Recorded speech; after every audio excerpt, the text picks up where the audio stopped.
ಕರ್ತನಲ್ಲಿ ಪ್ರಿಯ ದೇವಜನರೇ, ಮಧ್ಯರಾತ್ರಿಯಲ್ಲಿ ಪ್ರಾರ್ಥನೆ ಮಾಡೋಣ ಭಾಗ 2ರ ಮೂಲಕ ನಿಮ್ಮೆಲ್ಲರನ್ನು ಮತ್ತೊಮ್ಮೆ ಸಂದರ್ಶಿಸಲು ದೇವರು ಕೊಟ್ಟ ಕೃಪೆಗಾಗಿ ಸ್ತೋತ್ರ. ಇಂದು ನಾವು ಮಧ್ಯರಾತ್ರಿಯಲ್ಲಿ ಯಾಕೆ ಪ್ರಾರ್ಥನೆ ಮಾಡಬೇಕು ಎಂಬುದರ ಬಗ್ಗೆ ತಿಳಿದುಕೊಳ್ಳೋಣ. ಪವಿತ್ರಾತ್ಮರ ಸಹಾಯವಿಲ್ಲದೆ ಈ ವಿಡಿಯೋವನ್ನು ಮಾಡಲು ನನಗೆ ಸಾಧ್ಯವೇ ಇಲ್ಲ ಪ್ರಿಯರೇ. ಸರಿ, ಹಾಗಾದರೆ ಮಧ್ಯರಾತ್ರಿಯ ಸಮಯ ಅಂದರೆ ನಡುರಾತ್ರಿ 12 ಗಂಟೆಯಿಂದ ಮಾಡುವ ಪ್ರಾರ್ಥನೆಯು ಮಧ್ಯರಾತ್ರಿಯ ಪ್ರಾರ್ಥನೆಯಾಗಿರುತ್ತದೆ ಪ್ರಿಯರೇ. 12 ಗಂಟೆ ಮಧ್ಯರಾತ್ರಿಯಲ್ಲಿ ನೀವು ಪ್ರಾರ್ಥನೆಯಲ್ಲಿ ಕುಳಿತಾಗ ಎಷ್ಟು ಸಮಯ ಪ್ರಾರ್ಥನೆ ಮಾಡಬೇಕು ಎಂಬುದನ್ನು ಪವಿತ್ರಾತ್ಮರೇ ನಿಮಗೆ ಸ್ವತಃ ತಿಳಿಸಿಕೊಡುತ್ತಾರೆ.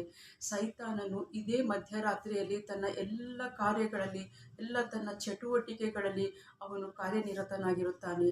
ಈ ಸೈತಾನನು ಆಕ್ಟಿವ್ ಆಗಿರುವ ಈ ಸಮಯದಲ್ಲಿ ನಾವು ಯೇಸು ಕ್ರಿಸ್ತರೊಂದಿಗೆ, ದೇವಜನಗಳೊಂದಿಗೆ ಪವಿತ್ರಾತ್ಮರ ಶಕ್ತಿಯಿಂದ ಪ್ರಾರ್ಥನೆ ಮಾಡಿ ಈ ಶತ್ರುವನ್ನು ಸೋಲಿಸಬಹುದು.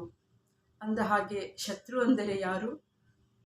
ಎಫೆಸದವರಿಗೆ 6ನೇ ಅಧ್ಯಾಯದ 12ನೇ ವಾಕ್ಯದಲ್ಲಿ ಪೌಲನು ಈ ರೀತಿಯಾಗಿ ಬರೆದಿದ್ದಾನೆ. ನಾವು ಹೋರಾಡುವುದು ಮನುಷ್ಯ ಮಾತ್ರದವರ ಸಂಗಡವಲ್ಲ, ರಾಜತ್ವಗಳ ಮೇಲೆಯೂ ಅಧಿಕಾರಿಗಳ ಮೇಲೆಯೂ ಈ ಲೋಕದ ಅಂಧಕಾರದ ಅಧಿಪತಿಗಳ ಮೇಲೆಯೂ ಆಕಾಶಮಂಡಲದಲ್ಲಿರುವ ದುರಾತ್ಮಗಳ ದುಷ್ಟತನದ ಮೇಲೆಯೂ ಹೋರಾಡುವವರಾಗಿದ್ದೇವೆ. ಹಾಗಾದರೆ ಶತ್ರುಗಳೆಂದರೆ ರಕ್ತ ಮಾಂಸಧಾರಿಗಳಲ್ಲ. ನಮ್ಮನ್ನು ಸಿಟ್ಟಿಗೆ ಬೀಸಿದ, ನಮ್ಮ ಬಗ್ಗೆ ಇಲ್ಲಸಲ್ಲದ ಮಾತಾಡಿದ, ನಮಗೆ ಅನ್ಯಾಯ ಮಾಡಿದ, ದ್ರೋಹ ಮಾಡಿದ, ವಿನಾಕಾರಣ ನಮ್ಮನ್ನು ದ್ವೇಷಿಸಿದ ಯಾವುದೇ ಮನುಷ್ಯರಾಗಲಿ ಅವರು ನಮ್ಮ ಶತ್ರುಗಳಲ್ಲ. ದೇವರು ಎಲ್ಲರನ್ನು ಸೃಷ್ಟಿಸಿದ್ದಾರೆ. ನಾವೆಲ್ಲರೂ ದೇವರ ಮಕ್ಕಳು. ಸೈತಾನನ ಕಾರ್ಯಗಳು ಹೇಗೆಂದರೆ, ನಾವು ಯಾರನ್ನ ಬಹಳವಾಗಿ ಪ್ರೀತಿಸುತ್ತೇವೋ, ಯಾರು ನಮ್ಮ ಹತ್ತಿರದಲ್ಲಿದ್ದಾರೋ ಅವರನ್ನೇ ನಮ್ಮ ಶತ್ರುಗಳಾಗಿ ನಮ್ಮ ಮುಂದೆ ನಿಲ್ಲಿಸುವುದು ಅವನ ಕಾರ್ಯ. ನಾವು ಪರಸ್ಪರ ದ್ವೇಷ ಮಾಡುವುದರಿಂದ, ಪರಸ್ಪರ ಶತ್ರುತ್ವಗಳನ್ನು ಇಟ್ಟುಕೊಳ್ಳುವುದರಿಂದ ಈತನು ಸಂತೋಷ ಪಡುತ್ತಾನೆ ಪ್ರಿಯರೇ. ಈಗ ಹೇಳಿ, ನಾವು ಯಾರನ್ನು ಸಂತೋಷಪಡಿಸುವವರಾಗಬೇಕು? ಕ್ರಿಸ್ತನನ್ನು, ಇಲ್ಲ ಈ ಶತ್ರುವನ್ನು, ಈ ಸೈತಾನನನ್ನು? ನೀವೇ ನಿರ್ಧರಿಸಿಕೊಳ್ಳಿರಿ.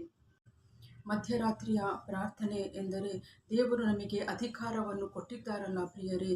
ಈ ಮಧ್ಯರಾತ್ರಿಯ ಸಮಯದಲ್ಲಿ ನಾವು ಸೈತಾನನನ್ನು ಗದರಿಸಿ ಅವನನ್ನು ನಮ್ಮ ಕಾಲ ಅಡಿಯಲ್ಲಿ ಜಜ್ಜಿ ಸಾಯಿಸಬೇಕು. ಲೂಕ 10:19ರಲ್ಲಿ ಯೇಸು ಕ್ರಿಸ್ತರು ಹೀಗೆ ನುಡಿದಿದ್ದಾರೆ.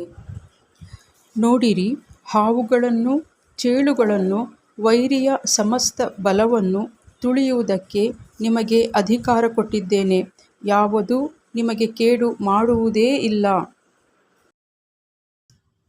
ಈಗ ಓದಿದ ವಾಕ್ಯದಲ್ಲಿ ನಾವು ತಿಳಿದುಕೊಳ್ಳಬಹುದಾದ ವಿಷಯ ಏನೆಂದರೆ, ಶತ್ರುವಿನ ಸಮಸ್ತ ಶಕ್ತಿಯ ಮೇಲೆ ದೇವರು ನಮಗೆ ಅಧಿಕಾರವನ್ನು ಕೊಟ್ಟಿದ್ದಾರೆ.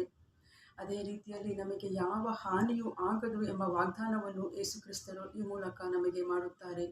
ಸರಿ, ಹಾಗಾದರೆ ಈ ಶತ್ರುವಿನ ಮೇಲೆ ಮಧ್ಯರಾತ್ರಿಯಲ್ಲಿ ನಾವು ಯಾವ ರೀತಿಯಲ್ಲಿ ಯುದ್ಧ ಮಾಡಿ ಜಯವನ್ನು ಹೊಂದಬಹುದು ಎಂದು ಮುಂಬರುವ ವಿಡಿಯೋಗಳಲ್ಲಿ ತಿಳಿದುಕೊಳ್ಳೋಣ. ಧನ್ಯವಾದಗಳು ದೇವಜನರೇ.